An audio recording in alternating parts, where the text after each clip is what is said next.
Hi, this is Dawn Burke at the Rat Retreat. This is our hospital area. I'm doing this training video for our volunteers and anyone else who's interested to keep your rats in an area that's away from other rats while they heal, which that could be if they have a severe respiratory illness or they're healing from a surgery.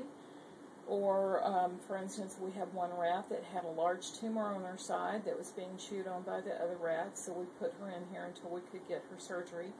Right now, Vanessa's in here. She's in here temporarily because she has hind leg paralysis. She needs either a very low cage or someplace like this where she doesn't have to climb over things.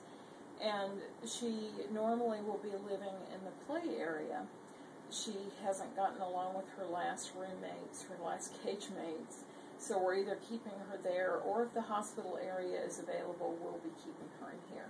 So always, before you do anything in the hospital area, find out where the rat is. Don't get up on the bed and put your knee down and risk crushing a rat.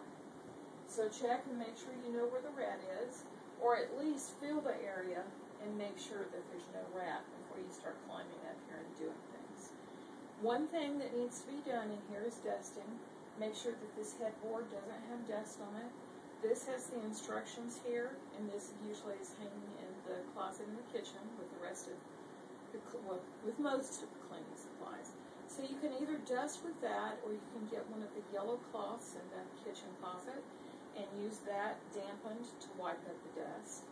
You're going to need one of those anyway to do cleaning in here. So when you come in here, you're going to need to bring a yellow cleaning cloth with you and or this. You're going to need a basket from the living room for dirty clothing.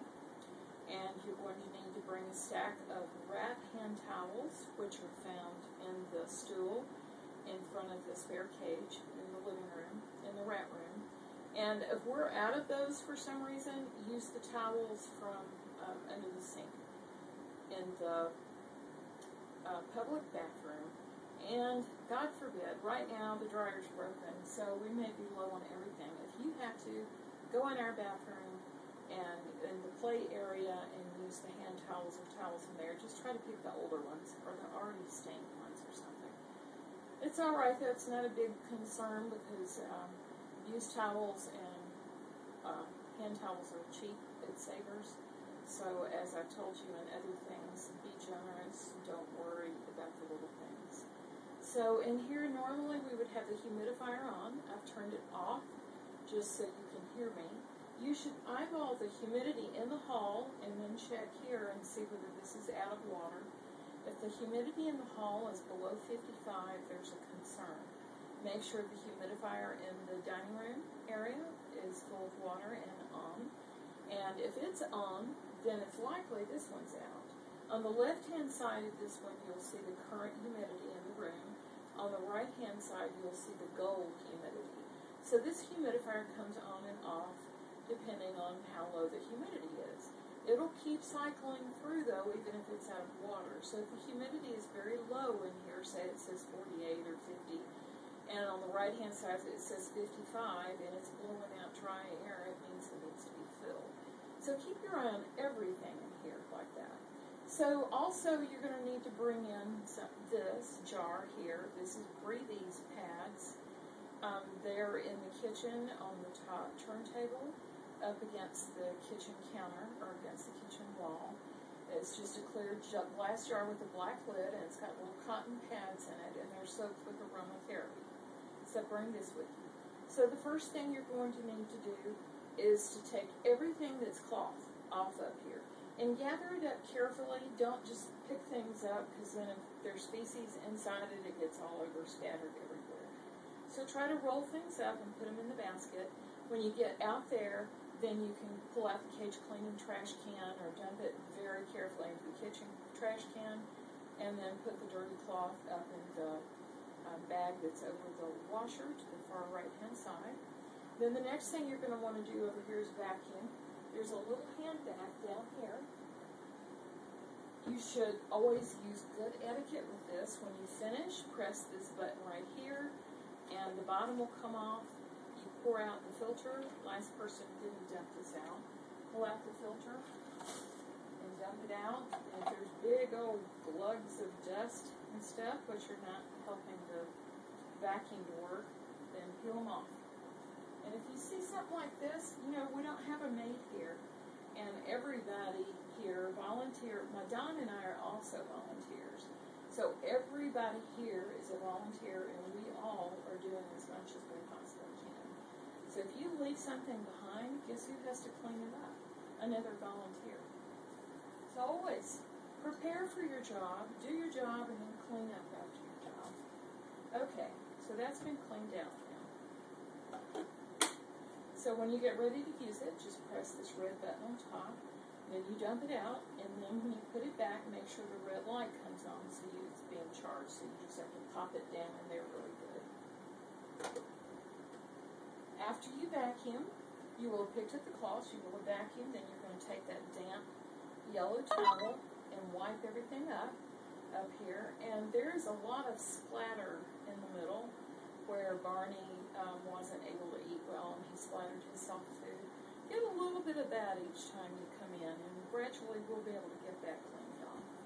So you're going to replace everything down there after you cleaned with clean hand towels, and you want to make sure the whole wood surface is covered.